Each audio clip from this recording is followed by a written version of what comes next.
नमस्कार दोस्तों, एक बार पुनः आप सभी लोगों का आपके अपने इस प्लेटफॉर्म पर स्वागत है। तो आज की हमारी क्लास होगी नवंबर माह के करंट अफेयर्स के बारे में। तो बगैर किसी देरी के क्लास स्टार्ट करते हैं। देखते हैं नवंबर माह में कौन कौन सी महत्वपूर्ण खबरें सुर्खियां में रही और उनका विश्लेषण करते हैं। तो सबसे पहली खबर है विशेष श्रेणी का दर्जा। ठीक है, सुर्खियों में क्यों रही? क्योंकि हाल ही में क्या है कि बिहार मंत्रिमंडल ने एक रेजोल्यूशन प्रस्ताव पास किया है, जिसके माध्यम से उन्होंने केंद्र सरकार से अनुरोध किया है कि बिहार राज्य को विशेष श्रेणी का दर्जा देने पर विचार किया जाए।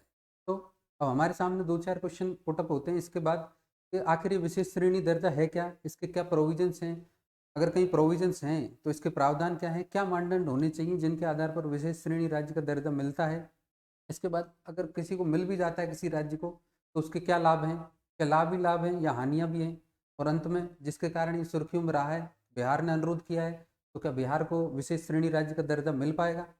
इन्हीं सभी पहलुओं को हम एक एक करके चर्चा करते हैं। सबसे पहले देखते हैं जो जो क्वेश्चन हमारे सामने पुटअप होते हैं कि क्या है स्पेशल कैटेगरी स्टेटस। ठीक है, पहला क्वेश्चन तो ये। दूसरा, प्रावधान है तो कहाँ है, अगर प्रावधान है तो क्या मानदंड है, अगर किसी को मिल गया क्या लाभ होंगे, क्या लाभ ही लाभ है या हानि भी है। इसके बाद क्या बिहार को मिल पाएगा, बिहार को मिल पाएगा।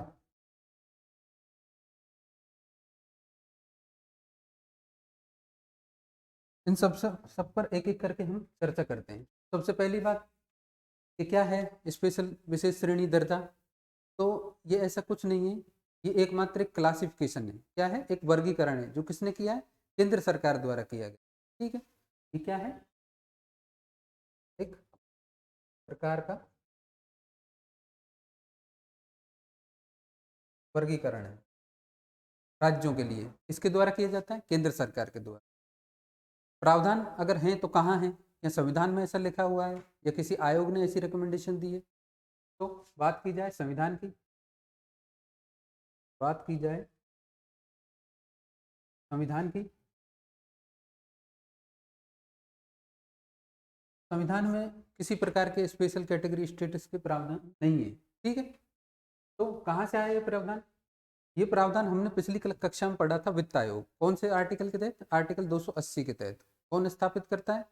राष्ट्रपति महोदय करते हैं। ठीक, तो उसमें हमने देखा था कि वित्त आयोग क्या कार्य करता है। वित्त आयोग केंद्र और राज्यों के मध्य तो ऊर्ध्वाधर जो असमानता होती है उसको दूर करने का कार्य करता है, और राज्यों के मध्य जो क्षैतिज दूरियां होती हैं उनको दूर करने का कार्य करता है। तो पांचवें वित्त आयोग ने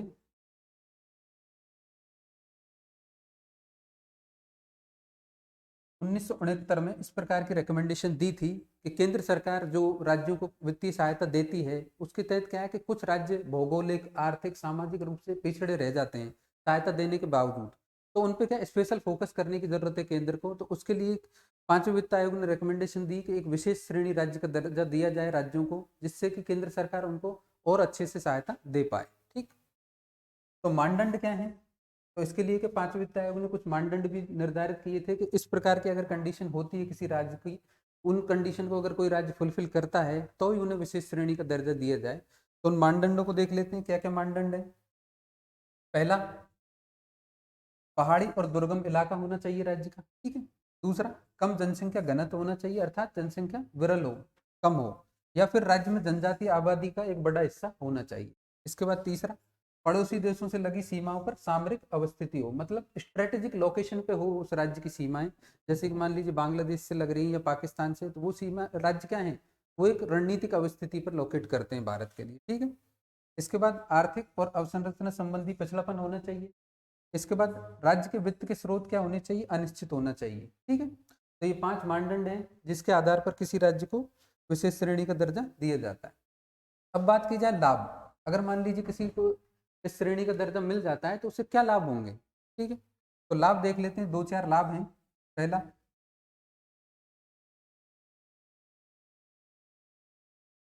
केंद्रीय सहायता के रूप में। होता क्या था कि केंद्र जो भी सहायता देती है राज्यों को, पहले तो नॉर्मली मिलती थी, लेकिन पांचवें वित्त आयोग ने जब रिकमेंडेशन करी कि विशेष श्रेणी के दर्जा दिया जाए कुछ राज्यों को, तो उसके बाद से क्या है, जो भी केंद्र सहायता देता था राज्यों को, मान लीजिए 100 रुपये दे रहा है, तो उसमें से 30 रुपये मतलब 30% सहायता किसको दी जाएगी, विशेष श्रेणी के राज्यों को दी जाएगी।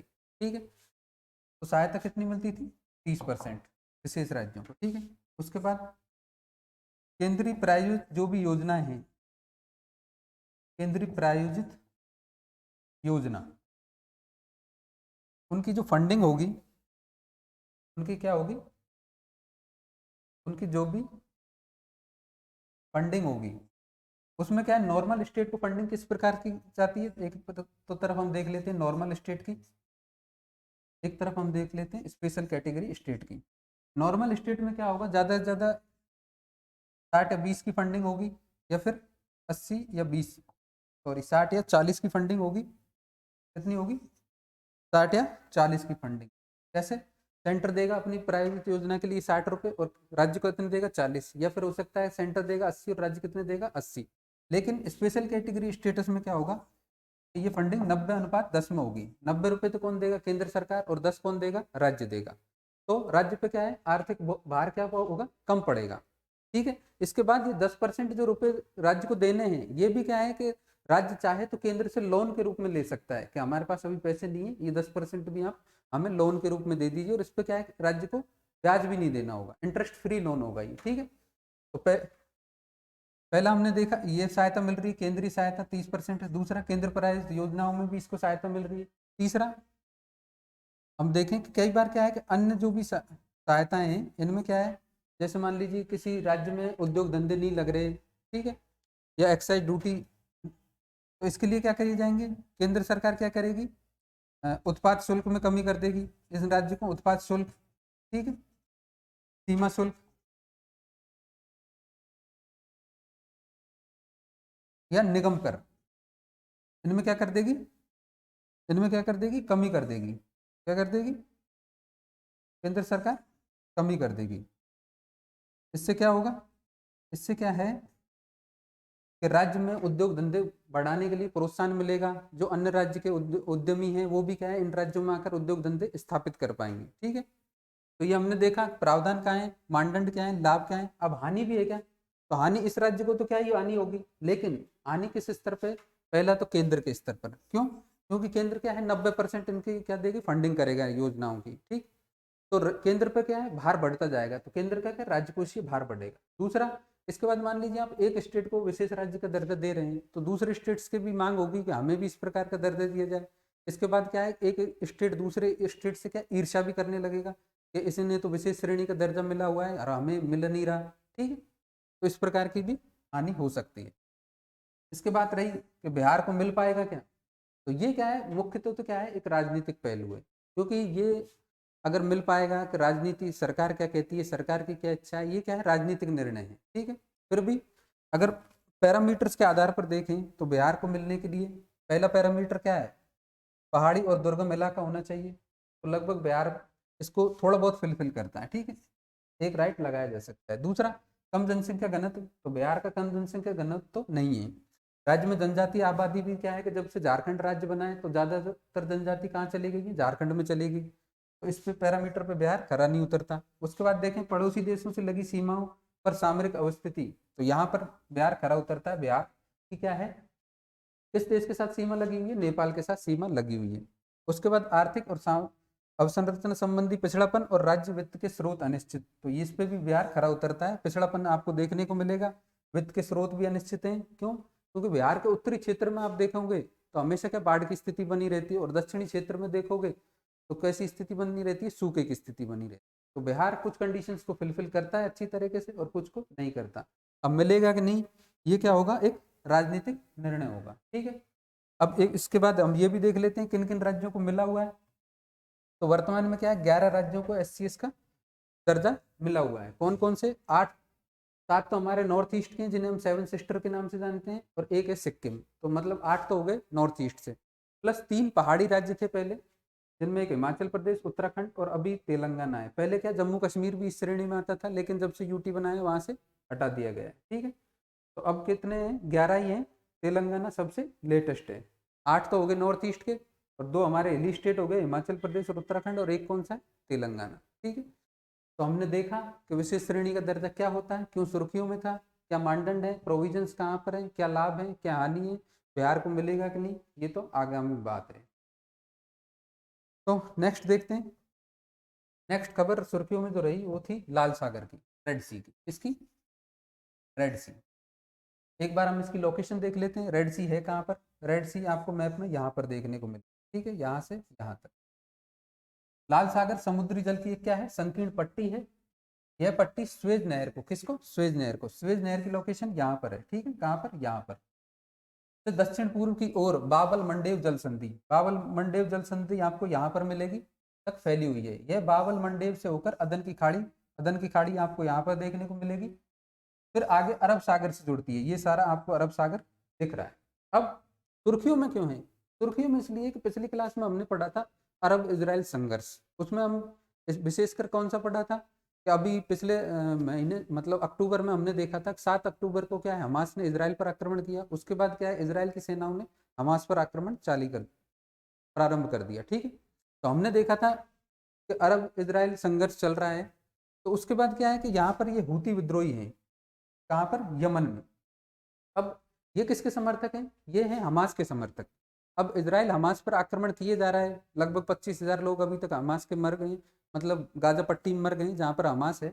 इजराइल आपको देखने को मिलेगा यहाँ पर, ठीक है, और वेस्ट साइड में आपको हमास मिलेगा जहाँ गाजा पट्टी में वो लोकेटेड है। ठीक है, अब हूती विद्रोही यमन में है, कहाँ पर है, यमन में। कौन? हूती विद्रोही। ये समर्थक किसके हैं? ये हमास के समर्थन में काम करते हैं। ठीक है, तो अब क्या है कि इन्होंने लाल सागर में जो भी जहाज गुजर रहे हैं ना, उन पर आक्रमण करना चालू कर दिया है। क्यों? उनका कहना है कि जब तक इजराइल हमास पे अपना आक्रमण नहीं रोकेगा, हम भी इजराइल से संबंधित जो भी जहाज हैं जो लाल सागर से होकर गुजरते हैं उन पर हम आक्रमण करते रहेंगे। लेकिन आप देख रहे होंगे कि जो हूती विद्रोही आक्रमण कर रहे हैं ये केवल इजराइल के जहाज़ों पर नहीं कर रहे, इन्होंने भारत के जहाज़ों पर भी आक्रमण किया है, यूएस के जहाज़ों पर भी, और यूरोप के अन्य जहाज हैं उन पर भी आक्रमण किया है। ठीक है, तो इस कारण क्या है, ये क्षेत्र सुर्खियों में है। कौन सा? लाल सागर का। इसकी लोकेशन हमने देख ली। इंपॉर्टेंट क्या है, इंपॉर्टेंस क्या है इसकी लाल सागर की? ये यहाँ से होकर क्या है, विश्व का लगभग 15% जो ट्रेड होता है जल मार्ग से वो यहाँ से होता है। ठीक है, आप देखोगे यहाँ से कोई भी सामान क्या है आसानी से एशिया में पहुंच सकता है, और एशिया का सामान आसानी से यूरोप तक पहुंच सकता है। ठीक है, इसलिए ये हमारे लिए क्या है, महत्वपूर्ण है। अब हुआ क्या है, मान लीजिए यहाँ पर तो क्या है, जहाजों पर आक्रमण हो रहा है, इसलिए क्या है, जो भी सामान आ रहा है, पहले हमारे आता था अंग्रेजों के शासन काल में, केप ऑफ गुड होप के जरिए अफ्रीका महाद्वीप का पूरा चक्कर लगाया जाता था। उसके बाद सामान हमारे भारत तक पहुंचता था और एशिया की अन्य कंट्रीज में पहुंचता था। अब इससे क्या होगा, एक तो क्या है कि टाइम बढ़ जाएगा, जहाँ 2 दिन लग रहे थे वहाँ क्या है 10 दिन लगेंगे, और जब टाइम बढ़ेगा और आप रूट भी लंबा लेंगे तो आपकी क्या है, कॉस्ट भी बढ़ जाएगी। तो इससे क्या है, इन्फ्लेशन पूरे विश्व में देखने को मिलेगी। पहले ही क्या है, रूस यूक्रेन का युद्ध चल रहा है, इसराइल और हमास का युद्ध चल रहा है, इसके कारण पहले ही क्या है कि जरूरी जो भी सामान है उनकी आपूर्ति बाधित हो रखी है। और अब क्या है, लाल सागर में भी ये आपूर्ति क्या हो रखी है, बाधित हो रखी है। इसलिए क्या हमारे लिए महत्वपूर्ण है, और सुर्खियों में भी इसी कारण रहा है। ठीक है, अब ये हमने देख लिया सुर्खियों में क्यों रहा है, लाल सागर कहाँ से किसको जोड़ता है, स्वेज नहर कहाँ है, बाबल मंडेव जल संधि कहाँ है, अदन की खाड़ी कहाँ है। ठीक है, अब यहाँ पर क्वेश्चन किस प्रकार बनेगा, पहला क्वेश्चन तो इसी प्रकार बन सकता है कि हूती विद्रोही है कहाँ पर, तो कहाँ पर है, यमन पर। अगर मिलान का आ जाए तो आपको पता होना चाहिए कहाँ पर है, यमन में है। ठीक है, हमास का भी आएगा तो गाजा पट्टी में, इजराइल में, ये भी आपको मिलान में आ सकता है, उसका भी याद रखना है। ठीक है, इसके बाद हम आगे देखते हैं कि यहाँ पर क्वेश्चन कैसे बन सकता है। तो लाल सागर को जो छूने वाले देश हैं उनका नाम आपको याद रखना है। ठीक है, यहाँ से क्वेश्चन बन सकता है। 6 देश हैं, कौन कौन से, जिबूती, इरिट्रिया, सऊदी अरब, सूडान, मिस्र और यमन। मैप में आप देख सकते हैं, ये यहाँ पर रहा यमन, ये रहा सऊदी अरब, ठीक है, ये रहा मिस्र, ये इरिट्रिया, ये जिबूती। ठीक है,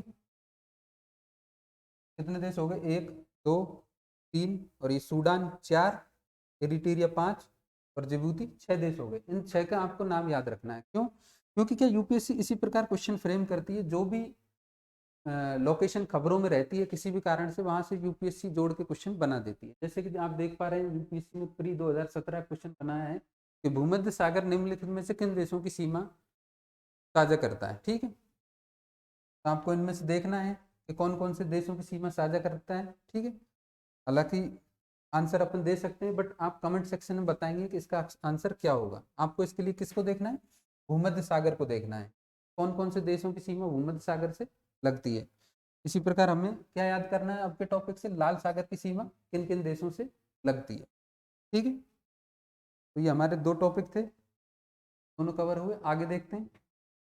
आगे हमारा टॉपिक है कि शेख हसीना बनी विश्व की सबसे लंबे समय तक शासन करने वाली महिला प्रमुख। ठीक है, पिछली क्लास में हमने देखा था बांग्लादेश के संदर्भ में पद्मा ब्रिज का इनॉग्रेशन किया गया था शेख हसीना द्वारा। किसकी प्रोजेक्ट था वो? चाइना का प्रोजेक्ट था। चाइना का कौन सा? One belt one road initiative के तहत पद्मा ब्रिज का क्या किया गया था? इनॉग्रेशन किया गया था। देखो, हर देश के अपने कुछ सामरिक हित होते हैं, अपने कुछ राष्ट्रीय हित होते हैं, हर देश अब उनको फुलफिल करता है। तो मान लीजिए पिछली क्लास में हमने पढ़ा था कि चाइना के साथ सहयोग से पद्मा ब्रिज का निर्माण किया जा रहा था। अब ऐसा नहीं है कि चाइना का ही इंटरेस्ट होगा बांग्लादेश में, भारत के भी कुछ इंटरेस्ट है और भारत बांग्लादेश के भी कुछ इंटरेस्ट भारत में होंगे। तो उनको देख लेते हैं। पहले तो ये देख लेते हैं सबसे लंबे समय तक शासन करने वाली महिला प्रमुख हैं, तो कब से कब तक। तो इनका पहला कार्यकाल जो रहा वो रहा 1996 से 2001 तक ये पीएम रही, कहाँ की? बांग्लादेश की। उसके बाद 2009 से ये लगातार पीएम बनी हुई है। इसी के साथ महिला प्रमुखों में जैसे कि पहले हमारे भारत में इंदिरा गांधी जी भी थी, इंग्लैंड में मार्गरेट थ्रेचर भी रही हैं, तो उन दोनों से भी ये आगे निकल चुकी हैं। ठीक है, लगातार 4 बार तो अब, और एक कार्यकाल पहले रह चुका, तो 5वीं बार ये महिला प्रमुख बनी है किसी देश की, बांग्लादेश की। ठीक है, कार्यकाल आप देख लीजिए, और अभी तक बना हुआ है 2 कार्यकाल रहे हैं, टोटल 5। टाइम स्पेन 2 खंडों में बांट कर हम देख सकते हैं। ठीक है, इसके बाद हम देखें कौन कौन सी परियोजनाएं चल रही हैं दोनों देशों के बीच। तो प्रधानमंत्री मोदी व शेख हसीना ने किया 3 विकास परियोजनाओं का उद्घाटन। कौन कौन सी? आप देखिए, पहली अखोरा से Agartala cross border rail link. ठीक, दूसरी भी खुलना मोंगला बंदरगाह रेल लाइन परियोजना है। तीसरी है मैत्री सुपर थर्मल पावर प्रोजेक्ट। ठीक है, इनको हम देख सकते हैं। ये हमारा एनटीपीसी है। तो मैत्री सुपर थर्मल पावर प्रोजेक्ट किसकी सहयोग से बन रहा है? भारत का NTPC, national thermal power corporation limited. Bangladesh की तरफ से कौन है? तो बांग्लादेश पावर डेवलपमेंट बोर्ड। ठीक है, दोनों की 50-50% क्या है? साझेदारी। इनके सहयोग से विकसित किया जा रहा है। आगे देखें, Akhaura Agartala cross link border. तो ये क्या है? बांग्लादेश में ये रहा अखोरा, यहाँ त्रिपुरा, भारत में रहा क्या? अगरतला। अब ये जब कनेक्टिविटी बन जाएगी तो इसका फायदा क्या होगा? देखो, अभी हमारी नॉर्थ ईस्ट से कनेक्टिविटी मात्र एक सिलीगुड़ी कॉरिडोर है, वहां से है, उसे हम चिकन नेक के नाम से भी जाना जाता है, बहुत ही संकीर्ण गलियारा है। उसके माध्यम से जब हम नॉर्थ ईस्ट में कनेक्टिविटी स्थापित करते हैं तो लगभग हमें लग जाते हैं 38 घंटे। कितने? लगभग 38 घंटे। ठीक है, जब ये प्रोजेक्ट अब चालू हो जाएगा तो यहाँ से हमें कनेक्टिविटी में कितने टाइम लगेगा? मात्र 10 घंटे। तो आप सोच लीजिए कि लगभग 25% ही समय हमें लगेगा, जो अब तक लग रहा है 38 घंटे, मतलब 40 घंटे का अप्रोक्सीमेटली हमें लग रहे हैं, और अब कितने लगेंगे? मात्र 10 घंटे। तो इसलिए क्या है? हमारे लिए इंपॉर्टेंट है। ठीक है, नेक्स्ट खबर पे चलते हैं। नेक्स्ट खबर है कि चिली अंतरराष्ट्रीय सौर संगठन का कौन सा देश बन गया है? 95 सदस्य देश बन गया है। ठीक है, अब अंतरराष्ट्रीय सौर संगठन के बारे में जान लेते हैं। इसे क्या है कि भारत और फ्रांस द्वारा, किसके द्वारा? भारत और फ्रांस द्वारा कब स्थापित किया गया था? 30 नवंबर 2000 को पेरिस के जलवायु परिवर्तन संयुक्त राष्ट्र फ्रेमवर्क कन्वेंशन में, जिसे हम किस नाम से जानते हैं? UNFCCC, United Nations framework convention for climate change के नाम से। ठीक है, अभी पेरिस में जो सम्मेलन हुआ था, इसे दूसरे किस नाम से जानते हैं? COP21 के नाम से जानते हैं। आप इसे नोट कर लेना, COP21 काफी इंपॉर्टेंट है, जिसमें क्या है, विभिन्न राष्ट्रों ने अपने अपने राष्ट्रीय योगदान के बारे में बताया, कितना कितना योगदान करेगा जलवायु परिवर्तन से निपटने के लिए, वैश्विक तापन से निपटने के लिए। ठीक है, अब इसके बाद क्या हाल में कोई COP हुआ है?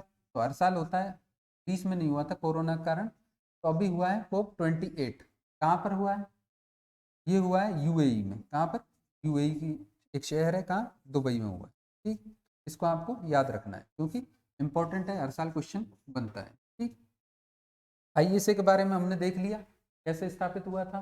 हर साल इसकी मीटिंग हो रही है, 2015 में स्थापित हुआ था। अब क्वेश्चन पूछा था यूपीएससी ने 2016 में आईएसए से रिलेटेड, ठीक है, उसको हम देख लेते हैं। क्वेश्चन क्या कह रहा है कि निम्नलिखित कथनों पर विचार कीजिए कि आईएसए को 2015 में संयुक्त राष्ट्र जलवायु परिवर्तन सम्मेलन में प्रारंभ किया गया था, बिल्कुल सही कथन है। दूसरा स्टेटमेंट था कि इस गठबंधन में संयुक्त राष्ट्र के सभी सदस्य देश सम्मिलित हैं। तो आप देख पा रहे हैं कि अभी तो क्या है कि चिली ही कौन सा सदस्य बना है, 95th, और यूएन में टोटल सदस्य कितने, तो 193 सदस्य हैं। तो आप आसानी से इसको कर पाएंगे कि ये तो गलत स्टेटमेंट, तो only one statement is correct. इस पे स्टार लगा लीजिए, क्वेश्चन बन सकता है हाल ही में कौन सा सदस्य अंतर्राष्ट्रीय सौर गठबंधन में सम्मिलित हुआ है, ठीक है। नेक्स्ट न्यूज, भारत का 54वां फिल्म महोत्सव गोवा में संपन्न हुआ है, ठीक है। तो हर साल क्या एक फिल्म महोत्सव होता है अंतर्राष्ट्रीय भारत में।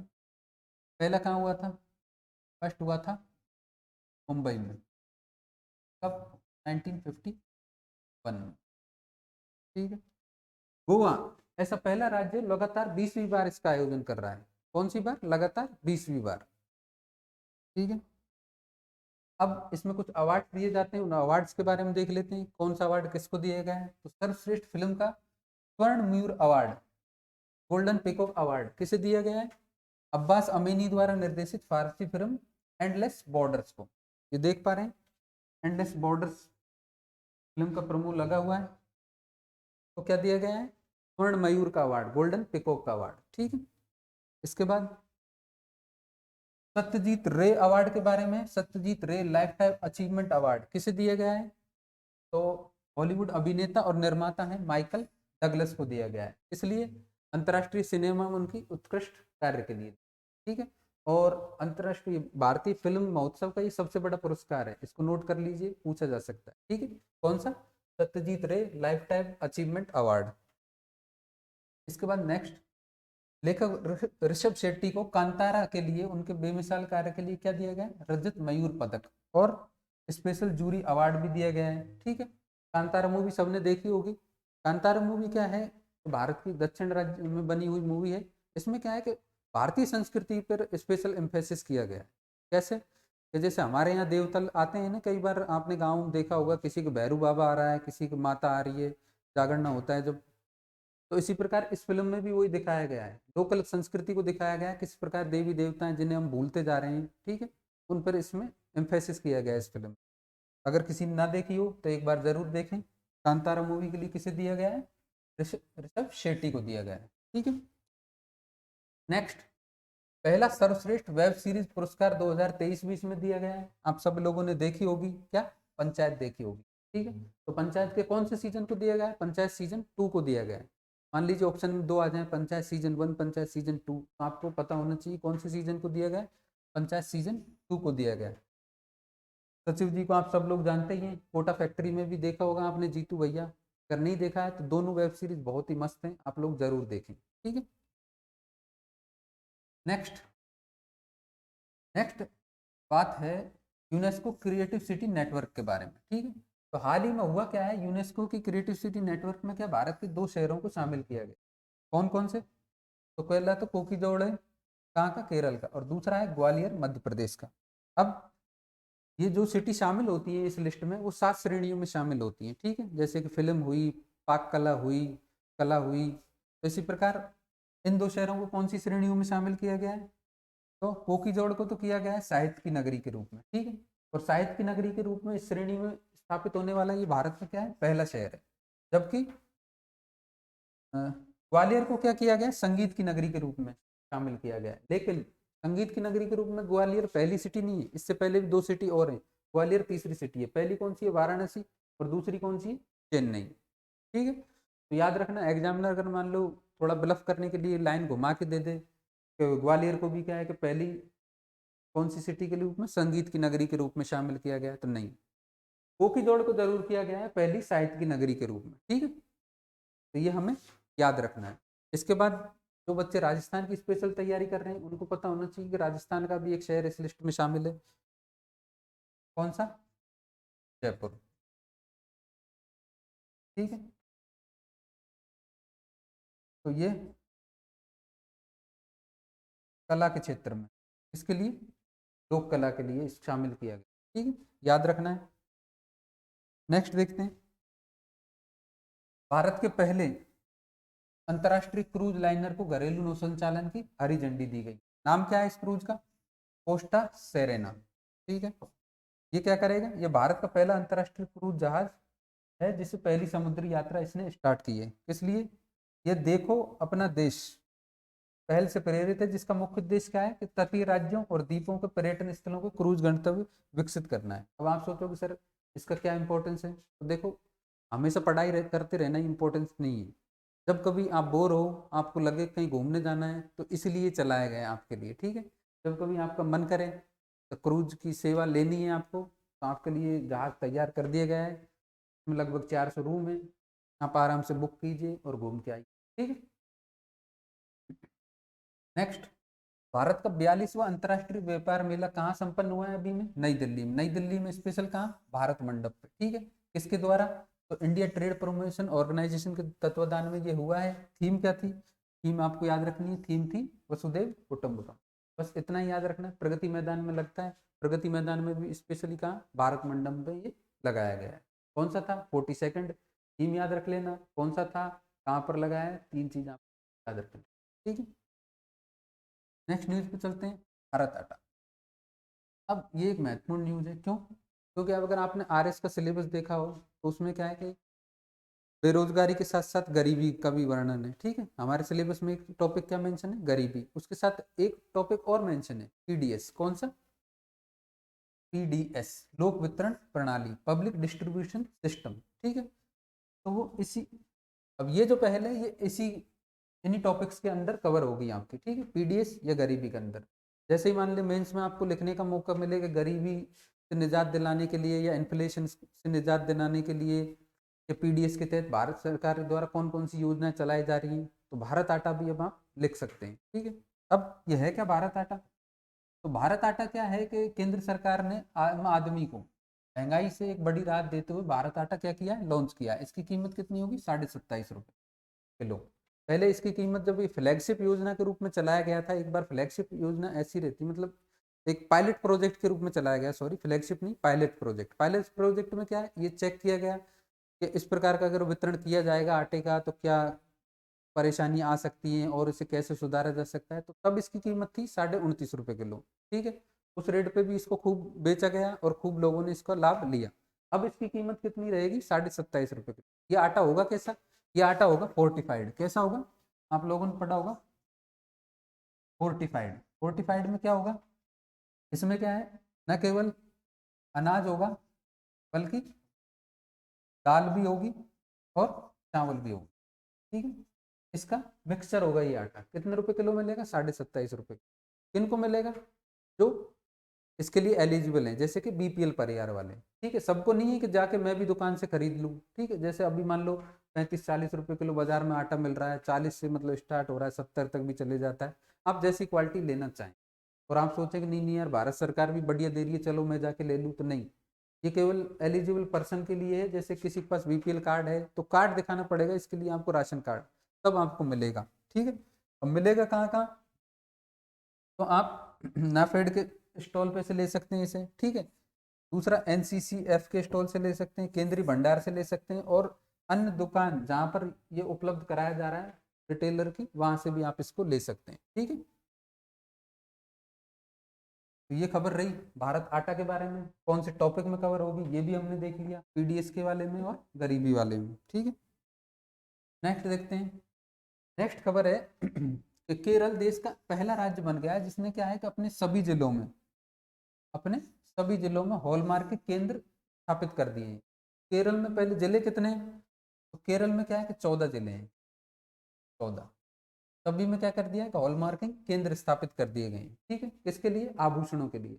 क्यों? क्योंकि केरल को एक ऐसे डेस्टिनेशन बनाया जाए जहाँ पर क्या है कि बेहतर सोने में मिलावट नहीं होती, ऐसा राज्य बनाया जाए कि वहाँ पर क्या है कि सारा सोना क्या है, टेस्टिफाइड है।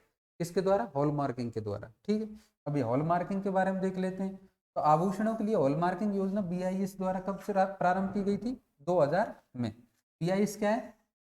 Bureau of Indian standard, bureau of Indian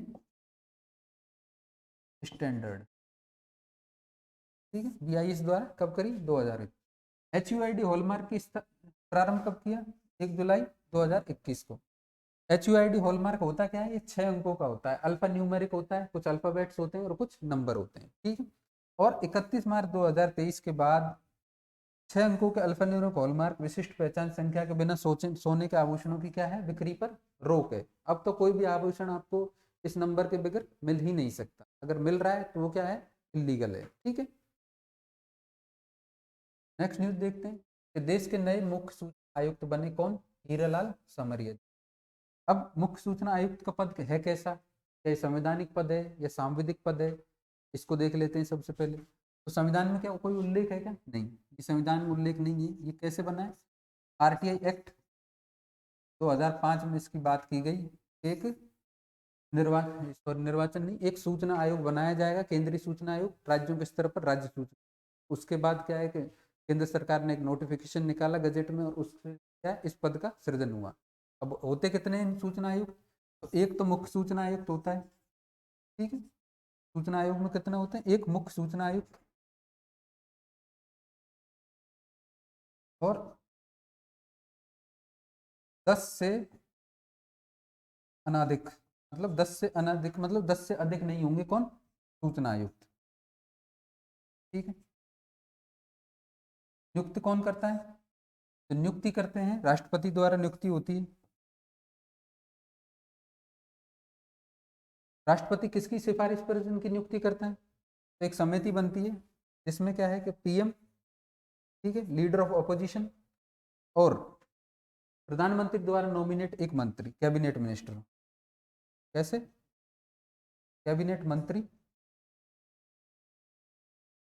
nominated by PM, ठीक है। इन 3 लोगों की एक समिति बनती है, वो एक नाम रेकमेंड करती है राष्ट्रपति महोदय को, उसके बाद क्या राष्ट्रपति महोदय नियुक्ति करते हैं। जहां तक बात की जाए इनके कार्यकाल की, तो कार्यकाल क्या है कि 2019 तक 5 वर्ष के लिए इनका कार्यकाल रहता था, लेकिन 2019 में एक संशोधन किया। इसके बाद ये कहा गया कि केंद्र सरकार जितना मेंशन करेगी या 65 वर्ष की आयु जो भी पहले हो उतना इनका कार्यकाल रहेगा, ठीक है।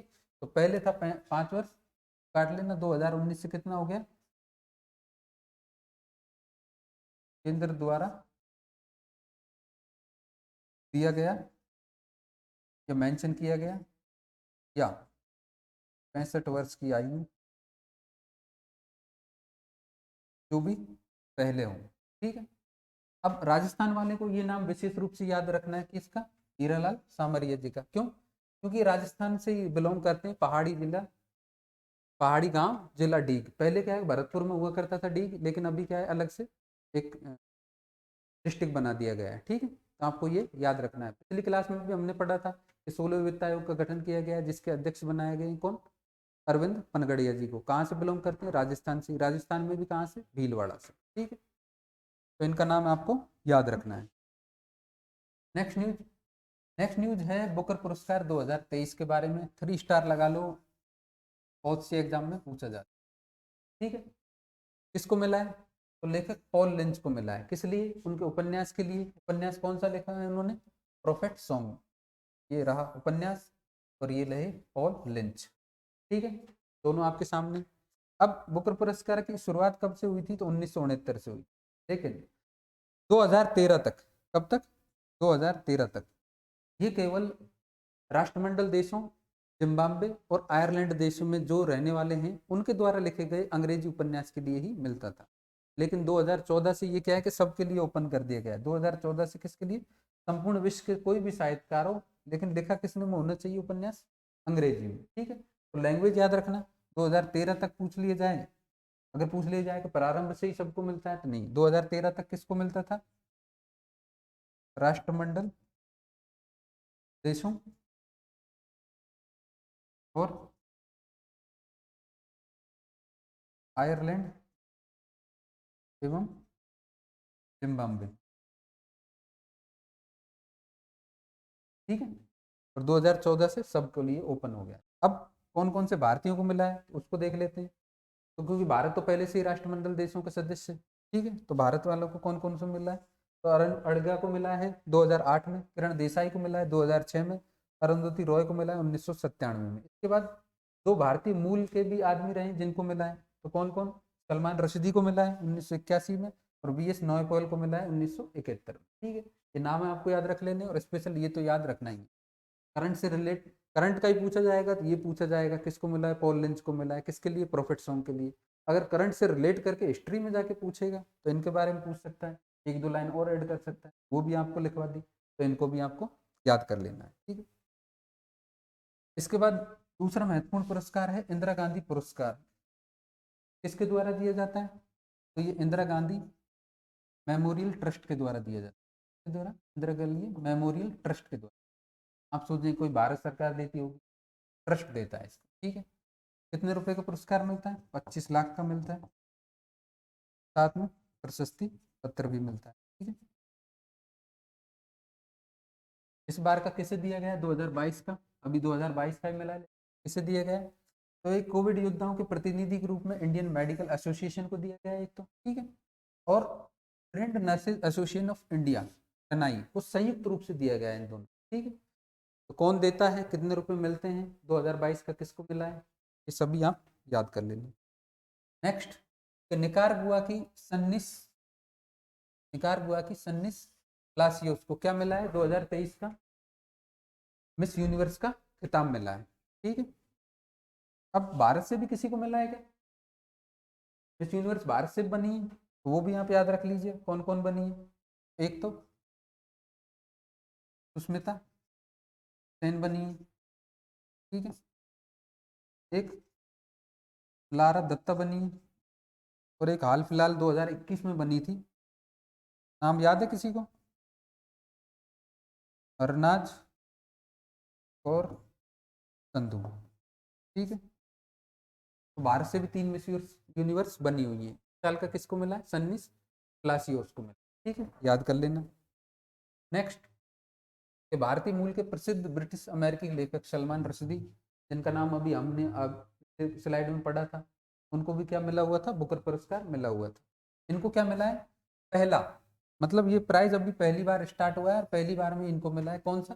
Life time disturbing the peace award. कौन सा? Life time disturbing the peace award. इसके बाद और अवार्ड देख लेते हैं। तो डेविस कप टेनिस का महत्वपूर्ण कप है, किसने जीता है? इटली ने। किसको हरा के? ऑस्ट्रेलिया को हरा के, ऑस्ट्रेलिया को हरा। इसके बाद ये न्यूज़ तो आप सभी को पता होगी, सब लोग क्रिकेट तो देखते ही हैं। ठीक है, तो ऑस्ट्रेलिया 6ठी बार विश्व कप विजेता बना है, उप विजेता भारत था ही। अब इसके बाद इसमें क्या 2-4 क्वेश्चन और बन सकते हैं, तो उनको अपन देख लेते हैं कि क्या क्वेश्चन बन सकते हैं। क्वेश्चन बन सकता है कि सबसे ज़्यादा रन बनाने वाला खिलाड़ी, सबसे ज़्यादा रन किसने? कोहली, तो विराट कोहली।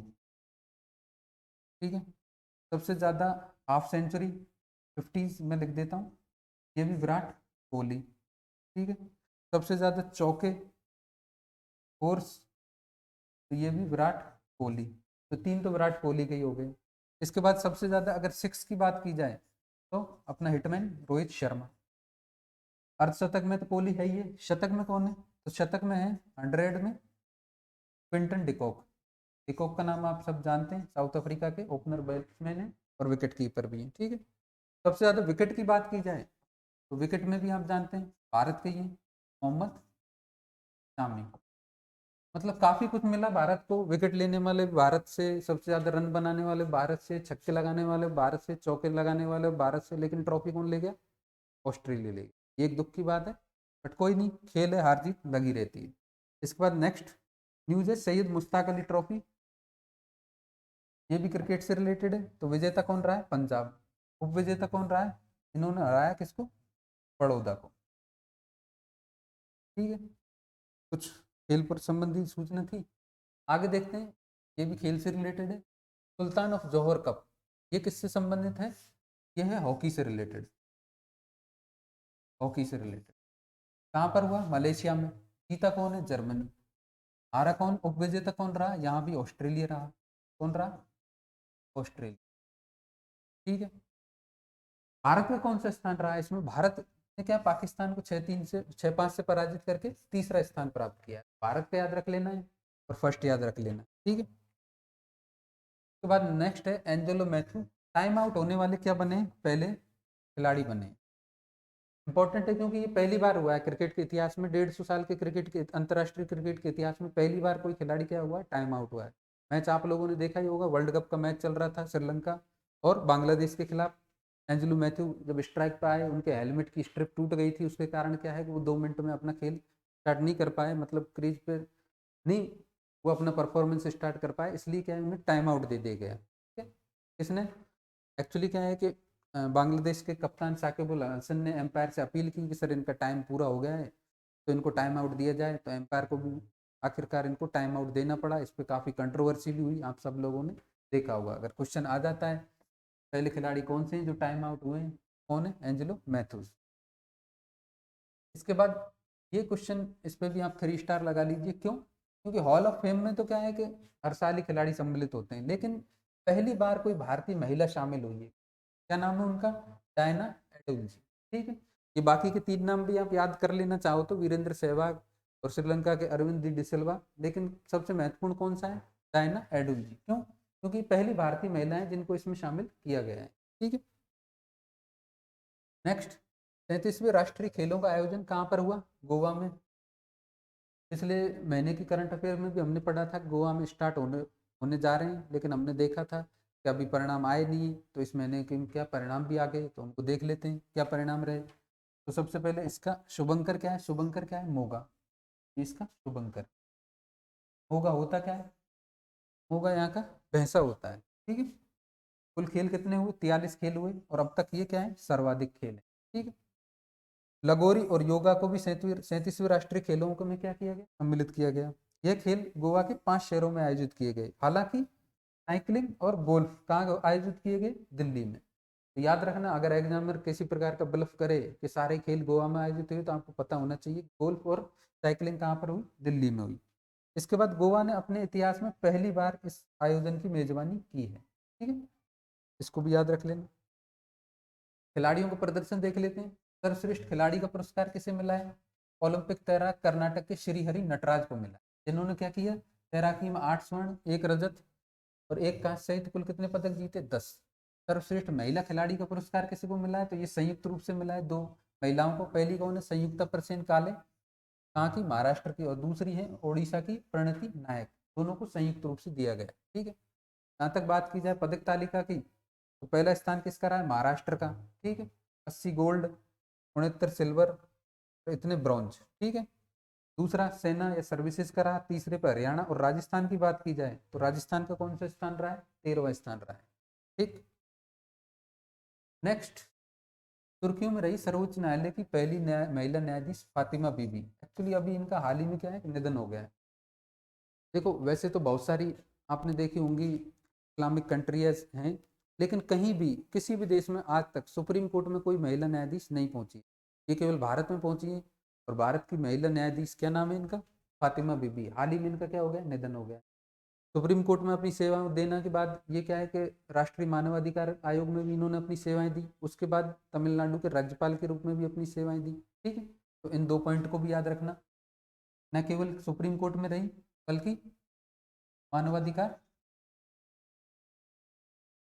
आयोग में भी रही और तमिलनाडु की राज्यपाल भी रही, ठीक है। इसके बाद 1-2 सैन्य अभ्यास हैं। कौन से, भारत और श्रीलंका के बीच में कौन सा हुआ है, मित्र शक्ति 2023, हर साल होता है। भारत नेपाल के बीच में सूर्यकिरण हर साल होता है। पिछली क्लास में हमने भारत और मालदीव के जो संबंध देखे थे, तो वहां पर कौन सा ऑपरेशन देखा था, वहां पर हमने देखा था ऑपरेशन एक एक्वेरिन। कौन सा देखा था, ऑपरेशन एक्वेरिन, ठीक है। तो अब तक हमने 3 युद्धाभ्यास देख लिए, तीनों को आपको याद रखना है। क्वेश्चन के मिलान करके आ जाता है कौन सा किस देश के साथ होता है, तो आपको याद होने चाहिए। अब मंथली वाला जैसे ही हम रिवाइज करते हैं तो उसमें ही हमें कर लेना चाहिए, ताकि क्या हमें याद रहता रहे, ठीक है। कोई भी ट्रिक हम एंड टू एंड बनाते रहें, ठीक। इसके बाद मीका। मीका क्यों खबरों में रहा, मीका क्या है, एक एआई रोबोट है। क्या है, एक एआई रोबोट। इसे कोलंबिया की रम कंपनी डिक्टाडोर ने क्या किया, एक सीयूयू सीईओ नियुक्त किया है। और यह वैश्विक कंपनी के रूप में नियुक्त होने वाला दुनिया का क्या है, पहला रोबोट है। इसलिए महत्वपूर्ण खबर है। क्या है, पहला रोबोट है जो जिसको किसी कंपनी ने अपना सीईओ नियुक्त किया है। तो इसे स्टार लगा लेना, याद रखना। अब हाल ही में क्या है कि गुजरात ने क्या है, घोल मछली को क्या है कि राज्य मछली घोषित की है। ठीक है, बहुत ही महत्वपूर्ण मछली है, अपनी साइज में काफ़ी बड़ी होती है और लगभग क्या है 5-5 लाख रुपए की एक मछली मिलती है। ठीक है, 5 लाख रुपए की, ये नहीं कि 500 की 5,000 की मिलती है। इसकी डिमांड किस लिए, क्योंकि इसके मांस और इसके मांस के उपयोग क्या है कि दवाइयाँ, वाइन और बियर बनाने के लिए यूज में लिया जाता है। तो इसकी डिमांड काफ़ी है। ठीक है, अब न्यूज में है इसलिए हमने इसको लिया है, साथ ही इस पर स्टार भी लगा लीजिए, क्योंकि यूपीएससी क्या है इस प्रकार के क्वेश्चन पूछती रहती है। मैं आपको दो क्वेश्चन दिखाऊंगा, एक 2016 का है और एक क्या है 2022 का है। 2016 में यूपीएससी ने पूछा है कि हाल ही में हमारे देश में पहली बार निम्नलिखित राज्यों में से किसने एक विशेष तितली को राज्य तितली के रूप में घोषित किया। ठीक है, इस प्रकार का क्वेश्चन पूछा हुआ है। मान लीजिए सीधे सीधे पूछ ले कि गोल किस राज्य ने घोषित किया है राज्य मछली के रूप में, तो हमें आंसर देना होगा। इसके बाद घुमा के पूछ सकती है यूपीएससी, इसने पूछा है कि कौन सा पक्षी नहीं है। अब क्या गोल्डन मैसीर क्या एक मछली है, और उन दिनों में क्या सुर्खियों में भी चल रही थी, जैसे अब गोल चल रही है। तो यूपीएससी इस प्रकार घुमा के भी क्वेश्चन पूछ सकती है। दोनों क्वेश्चन आप देख लीजिए, स्क्रीनशॉट ले लीजिए कि किस प्रकार क्वेश्चन बनता है और हम करंट की न्यूज को कैसे कनेक्ट करें जहाँ पर क्वेश्चन बनता है और हम उसे एड्रेस कर पाए। नई खबर, भारतीयों के लिए थाईलैंड ने भी क्या वीजा मुक्त प्रवेश की अनुमति दे दी है। ठीक है, अब सर कहोगे सर ये तो कोई ऐसी इंपॉर्टेंट खबर है नहीं, तो फिर वही बात, जैसे कि अभी अंतर्राष्ट्रीय क्रूज चालू हुआ था हमारे पिछली स्लाइडों में हमने देखा, उसी प्रकार थाईलैंड ने भी कहा है कि क्यों आप नेपाल और भूटान तक ही जाते हो, कभी कभी हमारे यहाँ भी घूमने आ जाया करो। ठीक है, और थाईलैंड तो क्या एक बेटर डेस्टिनेशन है नेपाल भूटान से। तो जिस किसी का भी कभी कभी लगे कि अब तो पढ़ाई बहुत होगी, घूमना जाना चाहे कि बगैर वीजा के कहाँ जा सकते हैं, तो कोई कहे कि नेपाल भूटान चलते हैं, तो आप उसे नहीं, अभी तो थाईलैंड में भी ये ऑफर चल रहा है। कब से कब तक के लिए, 10 नवंबर से 10 मई तक के लिए। ठीक है, मतलब 6 माह के लिए ये विंडो ओपन है आपके लिए। ठीक है, इसके बाद नेक्स्ट खबर राजस्थान से रिलेटेड है। कि राजस्थान विधानसभा में क्या है, 200 सीट है, आपको पता है कितनी, 200। बट चुनाव हुआ था कितने पे, 199 पे। क्यों, क्योंकि गंगानगर जिले के करणपुर निर्वाचन क्षेत्र से कांग्रेस प्रत्याशी और विधायक गुरगुमीत सिंह कुन्नर का क्या हो गया था, निधन हो गया। तो इस निधन के बाद क्या है, चुनाव को स्थगित कर दिया इस सीट के लिए। और कितनी सीटों पर चुनाव हुआ, 199 पे। अभी हाल फिलहाल में इस सीट पे भी चुनाव हो गया है, जहाँ पर इनके ही पुत्र विजयी हुए हैं। ठीक है, कांग्रेस के प्रत्याशी थे। दूसरी, ये भी निर्वाचन से रिलेटेड है कि 2018 की तुलना में 2023 में हुए विधानसभा चुनावों में कितने प्रतिशत की वृद्धि हुई है, तो 0.73% की वृद्धि हुई है। कुल मतदान कितने प्रतिशत रहा, तो 75.45%। प्रकार क्वेश्चन छोटे मोटे एग्जाम, अधीनस्थ बोर्ड या आरपीसी कोई अन्य एग्जाम में पूछ लिए जाते हैं, तो इनको आप याद कर लें। इसके बाद 37वें राष्ट्रीय खेलों का हमने अभी पढ़ ही लिया। राजस्थान का 13वां स्थान था, वो हमने देख लिया। उसमें क्या 14 स्वर्ण थे, 18 रजत और 33 कांस्य पदक थे। ठीक है, उसके बाद एक खबर है कि शैलेश लोढ़ा जी को क्या मिला है, 48वां काका हाथरसी पुरस्कार मिला है। काका हाथरसी को आप लोग जानते होंगे, नहीं जानते तो ये क्या है कि हास्य कलाकार हैं जो अपनी कविताओं, अपने और जो भी मनोरंजन की ये काव्य लिखते थे, उनके माध्यम से क्या है कि लोगों को हंसाया करते थे। तो इनके नाम पे जो पुरस्कार चल रहा है, 48वां पुरस्कार किसको मिला है, शैलेश लोढ़ा जी को मिला है, जो कहाँ के हैं, जोधपुर के निवासी हैं। इसके बाद विधानसभा चुनाव हुए, देख लिए। तो यहाँ निर्वाचन आयोग ने स्टेट इलेक्शन आइकॉन किसे नियुक्त किया, देवकीर्ति सिंह को किया। पिछले वीडियो में हमने पढ़ा था कि एशियन गेम्स में इन्होंने क्या दिलाया था, स्वर्ण पदक दिलाया था घुड़सवारी की टीम में। ठीक है, और पिछली स्लाइड में हमने, पिछली क्लास में हमने ये भी देखा था कि इनको 2023 का क्या मिला है, अर्जुन अवार्ड भी मिला है। तो ये क्या है, इंपॉर्टेंट है। तो ये थी नवंबर माह की करंट अफेयर्स की क्लास, जिसमें हमने देखा कि राष्ट्रीय, अंतर्राष्ट्रीय और राज्य के स्तर पर क्या महत्वपूर्ण घटनाएं घटित हुई। अच्छे से हमने ये भी देखा कैसे क्वेश्चन बन सकते हैं, पिछले ईयर्स के क्वेश्चन भी देखे। ठीक है, आज की क्लास हम समाप्त करते हैं। और अगर किसी को इस प्रकार क्लास में कोई भी और एडिशन करना हो, कोई भी संशोधन चाहिए, तो नीचे कमेंट सेक्शन में बता सकता है। उस प्रकार के संशोधनों को क्लास में स्थान देते हुए अगली क्लास उसी हिसाब से बनाई जाए। ठीक है, तो आप सभी लोगों का धन्यवाद। जय हिंद।